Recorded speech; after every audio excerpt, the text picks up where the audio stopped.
당신이 평생의 빚을 내어 산 그 집의 해발 고도가 당신의 자산 가치를 결정하는 시대가 오고 있습니다.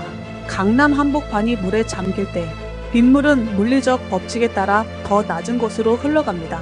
자연재해는 감정에 휘둘리지 않습니다. 그저 지형과 고도에 따라 냉정하게 그 가치를 분류하는 가장 정직하고도 잔인한 부동산 감정사일 뿐입니다. 매년 반복되는 강남역의 침수와 반지하의 비극은 단순한 우연이 아닙니다. 도시의 인프라와 지형이 만들어낸 서늘한 구조입니다. 그리고 그 구조는 지금 이 순간에도 당신의 자산 가치를 소리 없이 재평가하고 있습니다. 계룡산과 관악산의 능선을 오르며 저는 땅이 말을 걸어오는 미세한 진동을 느꼈습니다. 무업의 길을 걸으며 몸으로 신호를 읽는 법을 익혔지만 오늘 제가 해부할 것은 귀신의 장난이 아닙니다. 인간이 계측기로 숫자를 읽기 전 자본이 먼저 움직이기 시작한 기후 젠트리피케이션의 냉혹한 실체입니다. 폭풍이 밀려오기 전 개미들이 검은 띠를 이루며 고지대로 향하는 것을 보신 적 있을 겁니다. 미물은 대기의 변화를 몸으로 읽고 본능적으로 생존의 고도를 찾습니다. 글로벌 자본의 움직임도 이와 같습니다. 그들은 기후라는 거대한 변수를 가장 먼저 데이터화하고 이미 이동을 시작했습니다. 미국 하버드 대학교의 마이애미 연구는 이를 명확히 보여줍니다. 해수면 상승의 위협이 닥치자 해변의 자산가들은 상대적으로 지대가 높은 내륙 빈민가로 거처를 옮겼습니다. 자본이 안전한 고지대를 선점하면서 지도는 다시 그려졌습니다. 2005년 뉴올리언스를 덮친 허리케인 카트리나 이후의 복구 과정도 마찬가지입니다.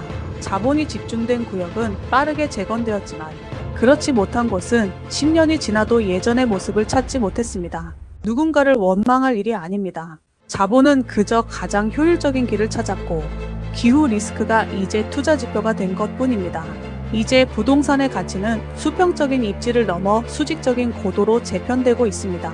자본은 이미 재난으로부터 안전한 생존의 고도를 선점하기 시작했습니다. 거대 자본이 데이터에 기반해 고지대의 인프라를 강화할 때 우리가 발 디딘 이 땅의 고도는 안전을 보장받을 수 있을까요? 2022년 8월 서울에 기록적인 폭우가 쏟아졌습니다. 같은 날 같은 서울이었지만 결과는 판이했습니다. 강남역 일대는 거대한 호수로 변했고 낮은 곳의 보금자리들은 속수무책으로 물길을 받아내야 했습니다. 여기에는 우리가 마주해야 할 물리적 팩트가 있습니다. 강남역은 주변보다 지대가 낮은 분지 지형입니다. 빗물이 모일 수밖에 없는 구조입니다. 하지만 2022년 당시 강남구의 빗물 처리 용량은 다른 지역에 비해 턱없이 부족한 상태였습니다. 가장 비싼 땅 아래에 역설적으로 가장 취약한 배수 인프라가 방치되어 있었던 것입니다. 익숙한 터전을 떠나 낯선 도시에 새롭게 뿌리를 내리는 일은 누구에게나 숭고한 투쟁입니다.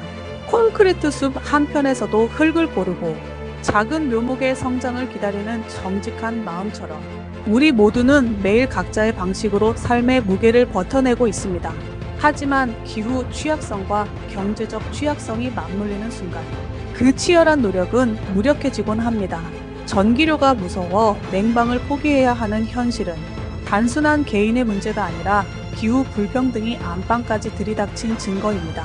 참혹한 엇박자입니다. 가장 화려한 도시의 발밑이 이토록 불안정하다는 사실을 우리는 어떻게 받아들여야 할까요? 미래는 더 명징하고 차갑게 다가옵니다. 2050년 지금의 40대는 70대가 됩니다. 해양수산부 발표에 따르면 한국 해수면은 2100년까지 최대 82cm 상승할 전망입니다. 2050년에 40cm만 상승해도 여의도 면적의 88배에 달하는 지역이 위험권에 들어섭니다.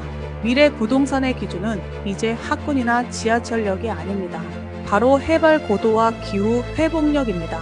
해안가의 신도시나 한강변의 자산들이 머지않아 기후 위험 등급이라는 이름표를 달고 재평가될 것입니다. 은행은 대출 심사에서 고도를 따지기 시작하고 보험사는 침수 위험 지역의 요율을 가장 먼저 올릴 것입니다. 기후라는 냉정한 감정사가 당신의 노후 자산을 평가하기 전 우리는 이 지표를 직시해야 합니다. 당신은 지금 자신이 살고 있는 곳의 해발 고도를 알고 계십니까? 이것이 10년 뒤 당신의 자산 가치를 결정할 첫 번째 질문이 될 것입니다. 저는 오늘 여러분께 공포를 심어주기 위해 이 영상을 만든 것이 아닙니다. 화면 속 개미들은 공포 때문에 움직이는 것이 아닙니다. 생존을 위해 대기의 신호를 먼저 읽고 움직일 뿐입니다. 정신의학자 빅터 프랭클은 말했습니다. 자극과 반응 사이에는 공간이 있다. 그 공간에는 자신의 반응을 선택할 수 있는 자유와 힘이 있다. 기후 위기라는 자극 앞에서 우리가 어떤 선택을 할지는 오롯이 우리의 몫입니다. 생존의 고도는 해발미터로만 재는 것이 아닙니다.